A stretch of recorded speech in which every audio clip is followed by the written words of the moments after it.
फिर से बोता है। दूसरे दृष्टांत में बीज एक है, परमेश्वर का वचन है, लेकिन मिट्टी अलग है और झूठे और सच्चे दोनों परिणाम देती है। अब बोने वाला एक बीज बोता है जो खुद को गेहूं के रूप में प्रकट करता है, और दुश्मन आता है और गेहूं की तरह एक खरपतवार लगाता है। हम यहां उन लोगों की बात कर रहे हैं जो स्वर्ग के राज्य के क्षेत्र में सच्चे और झूठे हैं।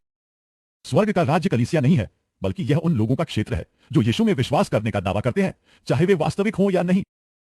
जब यीशु ने यह दृष्टांत बताया, तब कलीसिया अस्तित्व में नहीं थी, और उसकी मृत्यु और पुनरुत्थान के बाद तक इसका गठन नहीं किया जाएगा। समझने के लिए प्रेरितों के अध्याय 2 को पढ़ें। क्षेत्र में जो संसार है झूठे और सच्चे हैं, लेकिन कलीसिया में जो मसीह का शरीर है, उन लोगों का शरीर जिन्हें वास्तव में उसके द्वारा बचाया गया है, सभी वास्तविक है। जब मैं चर्च कहता हूं तो मैं उन संगठनों या संप्रदायों के बारे में बात नहीं कर रहा हूं जिन्हें पुरुष चर्च कहते हैं। उनमें यह लोग स्वयं हैं जो सदस्य बनते हैं या नहीं। यह स्वयं वह है जो अपने सदस्यों को मसीह के शरीर में जोड़ता है। यदि आपने सेट सिद्धांत सीखा है तो आप समझेंगे कि चर्च ईसाई जगत नामक एक बड़े समूह का एक उपसमूह है जो ईसाइयों को मानने का क्षेत्र है, चाहे वे गेहूं हो या खरगोश। यहां दृष्टांत का बोने वाला संसार में अच्छे बीज बोता है। शत्रु आकर उन लोगों को बोता है जो केवल स्वर्ग के राज्य में सेवक होने का दावा करते हैं। दुश्मन स्पष्ट रूप से शैतान है, और वह सच्चे लोगों को भ्रष्ट करने के प्रयास में दुनिया भर में झूठे ईसाइयों को तितर बितर करता है। भूसी को बाहर निकालने का कोई तरीका नहीं है। सच्चे मसीही चारों ओर बिखरे हुए और झूठे मसीहियों के साथ मिश्रित होते रहेंगे, जब तक कि वह समय नहीं आ जाता, जब तक कि परमेश्वर इस चुनिंदा फसल को भी प्रदान नहीं करेगा। यह मनुष्यों के लिए एक कार्य नहीं है, यह परमेश्वर के लिए एक बात है। मुख्य रूप से शहरी समाज में बोने वाले और खरगोश और गेहूं और खेत के बारे में बात करना ज्यादा समझ में नहीं आता है, लेकिन अगर मैं इस तरह की कहानी को फिर से बताता हूं तो आप बात की गंभीरता को समझ पाएंगे। एक बार एक निर्माता ने एक डिजाइनर उत्पाद लॉन्च किया, साथ ही प्रतियोगी आया और एक सस्ते पायरेटेड कॉपी के साथ बाजार को अव्यवस्थित कर दिया। अब आप समझते हैं कि नकली अच्छा नहीं है, लेकिन यह असली के समान है कि असली को नष्ट करने का जोखिम चलाए बिना इसे बाजार से बाहर ले जाना असंभव है। निर्माता को यह तय करने देना सबसे अच्छा है कि वह पायरेटेड उत्पादों को कब और कैसे इकट्ठा करेगा ताकि उन्हें भस्म किया जा सके। इस बीच हम अगले 3 मिनट में एक और अन्य 2 दृष्टांतों में यह स्पष्ट था कि बोने वाला यीशु है और उसका क्षेत्र संसार है। बीज का अर्थ अलग अलग होता है। पहले में यह परमेश्वर का वचन था और दूसरे में यह लोग थे। अब बीज सरसों का बीज है और इसके द्वारा उत्पादित पौधे पर जोर दिया जाता है। स्वर्ग का राज्य सभी बीजों में सबसे छोटे जितना छोटा शुरू हुआ।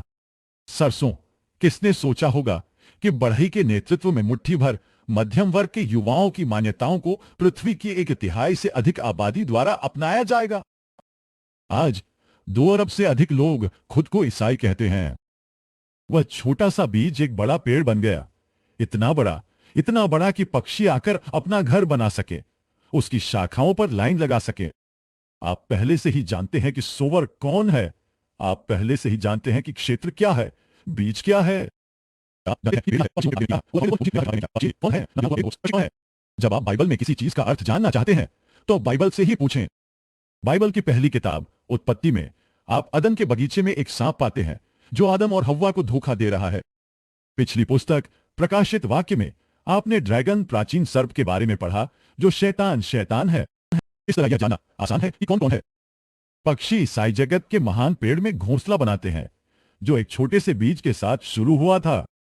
पहले दृष्टांत में आपको याद है, पक्षियों ने रास्ते में गिरे बीजों को छीन लिया था। यीशु ने समझाया कि यह दुष्ट है, यह पक्षी, यह दुष्ट है जो दिल से बीज तोड़ता है जो रास्ते में है। और प्रकाशित वाक्य के 18वें अध्याय में जब बाबुल के बारे में बात की जाती है, जो मसीह की बेवफा दुल्हन के लिए इस्तेमाल किया जाने वाला एक रूपक है, तो यह कहता है कि वह दुष्टात्माओं का निवास स्थान बन गई।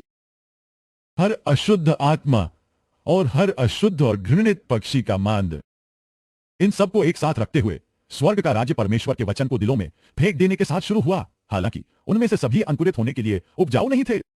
बोने वाले के श्रम के वास्तविक फल इस दुनिया में लगाए गए हैं, लेकिन प्रतिस्पर्धी शैतान ने असली गेहूं की एक खरपतवार और सस्ती नकल बो दी है, जिसे तब तक छोड़ दिया जाएगा जब तक कि असली गेहूं को घास में इकट्ठा नहीं किया जाता है और झूठे को फिर जला दिया जाए। इस बीच झूठे और सच्चे लोगों का जमावड़ा एक बड़े पेड़ की तरह बढ़ेगा, जो छोटा शुरू हुआ था, और यह शैतान और उसके एजेंटों को अपनी शाखाओं में भी आश्रय देगा। इसलिए आपको शैतान को खोजने के लिए आज मूर्ति पूजक धर्मों में जाने की जरूरत नहीं है। अगर आप खुद को ईसाई जगत बताने पर एक नजर डालें, तो आप पाएंगे कि यह उसकी शाखाओं में आराम से पंक्तिबद्ध है। सरसों के बीज के बारे में आश्चर्य की बात पेड़ की वृद्धि है, और निम्नलिखित दृष्टांत में यीशु अगले 3 मिनट में ठीक से इस बारे में बात करने जा रहा है कि यह क्या उगाता है, खमीर क्या है। आइए देखें कि 2000 वर्षों में यह बताने के बाद कि ईसाई जगत के विकास ने इसकी शाखाओं में उन्हीं पक्षियों को ला दिया है जो बोने वाले द्वारा बोए गए सच्चे बीज को छीन लेते हैं। निम्नलिखित दृष्टांत भी विकास के बारे में बात करता है, या अधिक सटीक रूप से उस विकास की उत्पत्ति के बारे में बताता है। इससे पहले कि आप विश्वास करें कि कुछ धर्मशास्त्री क्या कहते हैं कि इस दृष्टांत में लीवन वह सुसमाचार है जो ईसाई धर्म को दुनिया में विकसित करता है, पूरी बाइबल में लीवन हमेशा बुरे सिद्धांत या बुरे आचरण के रूप में प्रकट होता है। यह कभी भी सकारात्मक बात नहीं है। सरसों के बीज के दृष्टांत में स्वर्ग का राज्य महान है और बाहर से आने वाले पक्षियों से प्रभावित है। इस दृष्टांत में आटा भीतर से आने वाले खमीर से दूषित हो जाता है।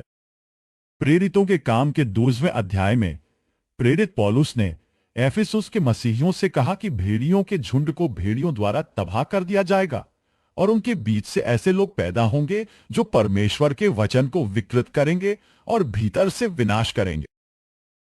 आटा रोटी बनाने के लिए कच्चा माल है जो परमेश्वर के वचन का भोजन और आकृति है। कुछ लोग वही बोलते हैं जो परमेश्वर के वचन के अनुसार होता है। अन्य लोग कुछ भी कहते हैं जो बड़े पैमाने पर बढ़ेगा, जिसका उद्देश्य केवल अनुयायियों, मतदाताओं या भुगतान करने वाली जनता की संख्या में वृद्धि करना है। यह और कुछ नहीं बल्कि छोड़ दिया गया है। हम आज बहुत सारी वास्तविक और नकली चीजों के बीच रहते हैं, इसलिए हमें बहुत सावधान रहने की आवश्यकता है। 4 प्रकार की मिट्टी जो दूसरे दृष्टांत के पीछे अच्छा बीज प्राप्त करती थी, केवल एक उपजाऊ थी। तुम्हारी मिट्टी कौन सी है? लगाए गए खेत में से केवल एक हिस्सा असली गेहूं से बना था, बाकी तारे थे शैतान द्वारा लगाया गया एक खरपतवार। झूठे और सच्चे मसीही तब तक एक साथ बढ़ते रहेंगे जब तक कि उन्हें स्वेब में इकट्ठा नहीं किया जाता है। कुछ को स्वेब में इकट्ठा नहीं किया जाता है, सच्चे को और दूसरों को भस्म कर दिया जाता है। आप इस तरह हैं। एक छोटे से बीज से उगने वाला महान पेड़ अपनी शाखाओं में उन्हीं बुरे पक्षियों को आश्रय देता है जिन्होंने पहले दृष्टांत में बीज को छीन लिया था। बुराई का खमीर आटे को अंदर से बाहर दूषित करता है, जिससे इसे कृत्रिम वृद्धि मिलती है। क्या आप उन लोगों में से एक हैं जो संख्याओं का पालन करते हैं और जनता की राय का पालन करते हैं? बाजार पर आपको असली लोगों की तुलना में आज बाजार पर अधिक नकली उत्पाद मिलते हैं। खरीदने से पहले आपको इसकी उत्पत्ति और गुणवत्ता की जांच करने की आवश्यकता है। सुनिश्चित करें कि वे आपको जो ईसाई धर्म प्रदान कर रहे हैं वह पायरेटेड नहीं है। देखें कि क्या वृद्धि सिर्फ एक कवक का परिणाम नहीं है, जैसे कि गैसें जो रोटी का आटा बढ़ाती है। जब आप इसके बारे में सोच रहे हैं तो चलो अगले दृष्टांत पर चलते हैं जो छिपे हुए खजाने का है। महिला आटे में खमीर का परिचय देती है। क्या यह एक संयोग है कि हम प्रकाशित वाक्य में एक महिला को भ्रष्ट और आत्माओं का व्यापार करने की आकृति पाते हैं? मेरा ऐसा विचार नहीं है। प्रेरित यूहन्ना ने कहा कि जब उसने उसे देखा तो वह हैरान रह गया। शायद वह दुल्हन कलीसिया को देखने की उम्मीद करता था, जैसा कि वह बाद में प्रकाशित वाक्य की पुस्तक में देखेगा। लेकिन उस समय उसने जो देखा, जिसने उसे आश्चर्यचकित किया, वह मेधावी बेबीलोन था।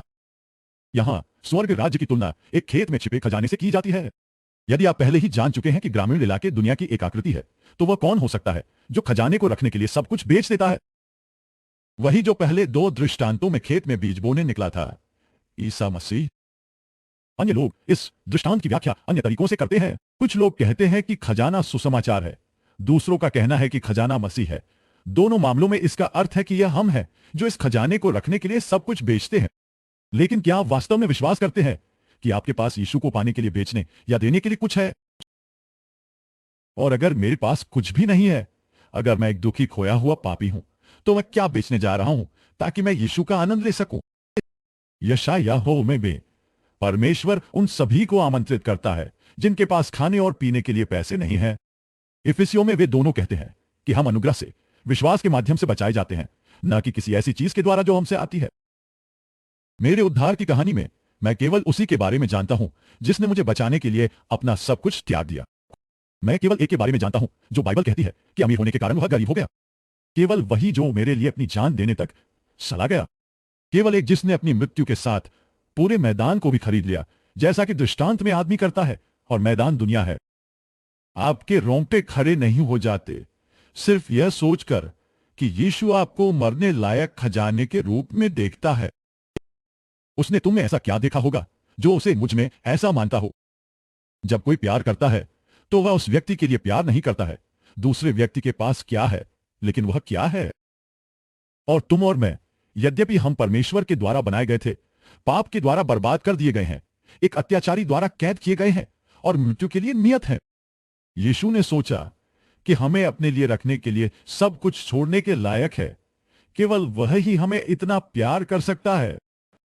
जब आप अगले 3 मिनट तक इंतजार करते हैं तो इस प्रेम के बारे में थोड़ा और जानने के लिए सुलेमान के गीत या गीतों के गीत की पुस्तक के लिए अपनी बाइबल को खोलना कैसा रहेगा?